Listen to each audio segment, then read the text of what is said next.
How's it going, everybody? Just wanted to give a quick little video on topwater hollow body frogs.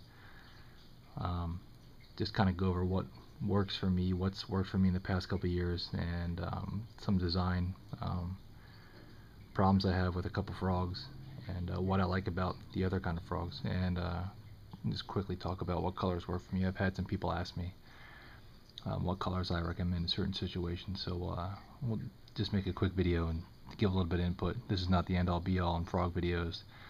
There's a lot of other frogs out there that I'm not going to get to. I'm just going to get to the ones that I tend to throw a little bit more than the others.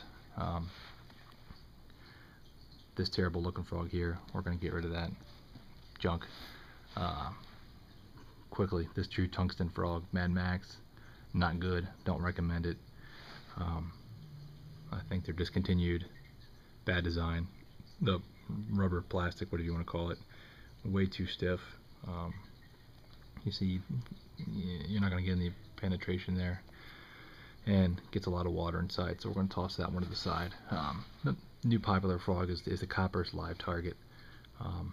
Great looking frog, really detailed, legs in the bottom, eyes, the gills, the design on top. Great looking frog.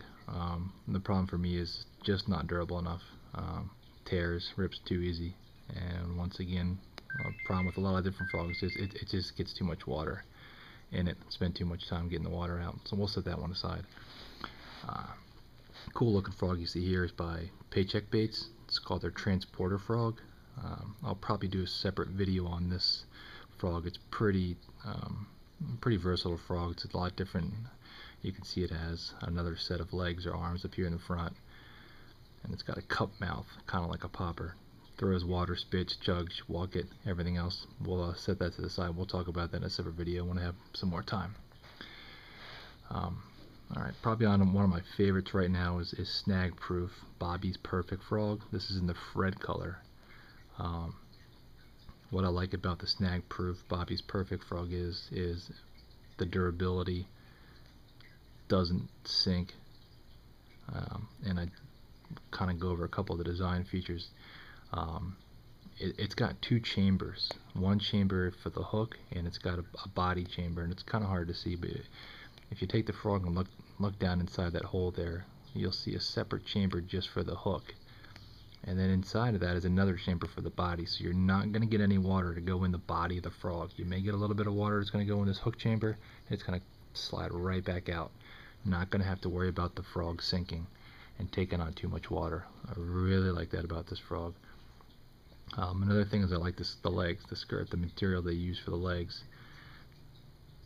Doesn't get all dried up, doesn't start tangling up together. Lasts a long time. Nice soft body, gonna get a good hook penetration, good strong durable hooks.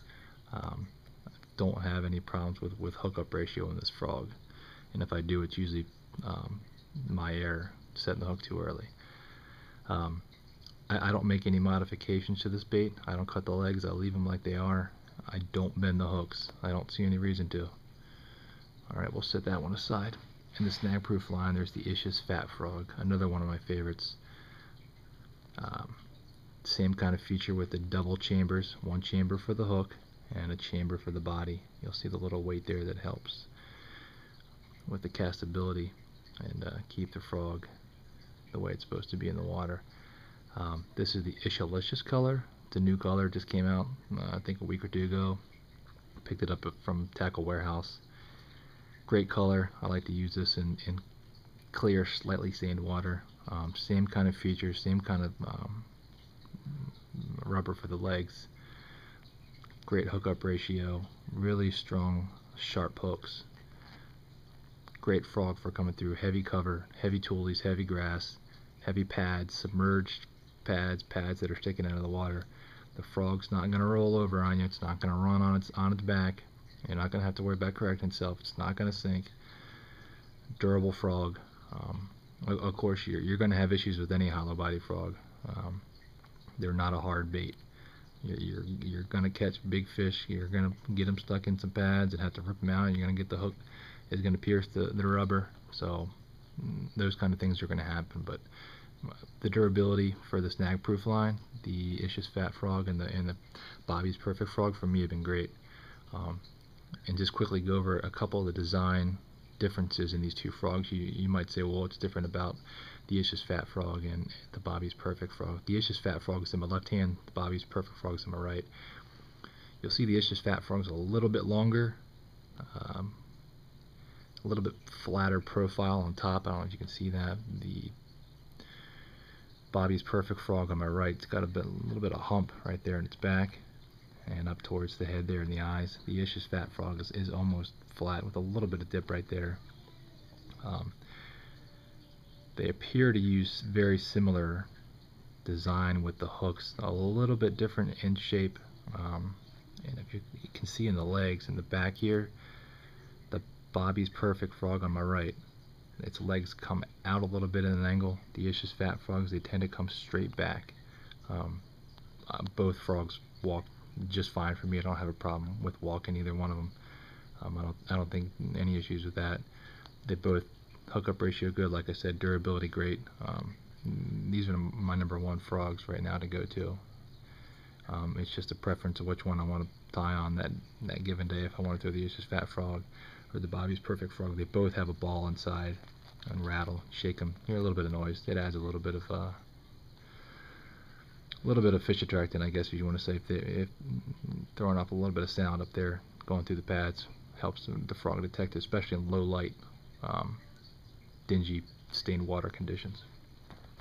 Alright, now we'll move on to Spro. Everybody knows about the Spro Bronze Eye. Pretty much kicked off the frog craze a couple years ago with Dean Rojas throwing them.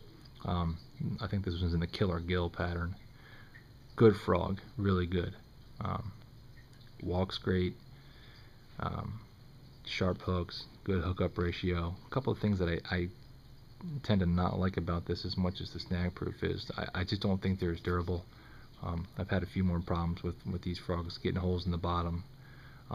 The legs tend to, for me anyway, dry rot after a while. They tend to get all tangled up in each other. And I have found that if you take some real magic or some line and lure conditioner and you spray the legs, that helps untangle them, helps keep them kind of new. And another thing is when you get out of the water, don't just throw them back in the tackle box. Dry the legs off as best you can. That way they won't get all tangled up and start dry rotting. Another thing I don't like about the Spro frogs is they tend to get too much water in the belly for me, and that I just can't deal with that. I don't want to have to reel it in and squeeze water out of it every time. It's just not good. But the good thing is they do come in two sizes, actually three. There's the I think they call it the King Daddy or whatever. So that's nice. If you want to downsize, you can get the smaller version, the Junior, and you can get the regular size. They come in a ton of different colors, some really nice colors. This is the Killer Gill. So you have a wide variety of choices for colors. And in Spro's line, they also have the Poppin' Frog. And you'll see the Poppin' Frog here has a cup lip, cup mouth. A little bit smaller frog, a little bit smaller hooks, same kind of leg design. Good frog for chugging water, spitting water, throw water. It'll cause a lot of commotion on the surface. Again, really popular, really good frog. Same issues with me with the legs being not as good as Snag Proof, I don't think, and this tends to take on water. But if I want to throw a Poppin' Frog, this is the one I'm going to throw. Okay, as far as colors go, I'll throw some colors out here. A lot of people have been asking about different colors for topwater for buzzbaits and frogs. If I'm in a gin clear water situation, I want to go with white. Okay, I'm going to go with a white or really light white belly, maybe a little bit of chartreuse. We'll pull out the bottom of this frog here. Alright, that's what I'm going to throw in light, clear water or high bright skies and slightly stained water. I'll throw a light color like that. If the water's semi-stained, a little bit of cloud cover, I want to add a little bit of color to it, I'll throw something like this. It's got a chartreuse belly with some green legs, a little bit of green, white, orange always helps. If I'm going to set that one aside. If I'm going to really stained water, nighttime fishing, early morning, right before the sun comes up, I'm going all black. You can even throw black in the middle of the day in the clearest water. I tend to have my best luck with black for some reason, especially in buzz baits. But you got mud water, dirty water, stained water, night fishing, early morning before the sun gets up, you're going to want to throw black.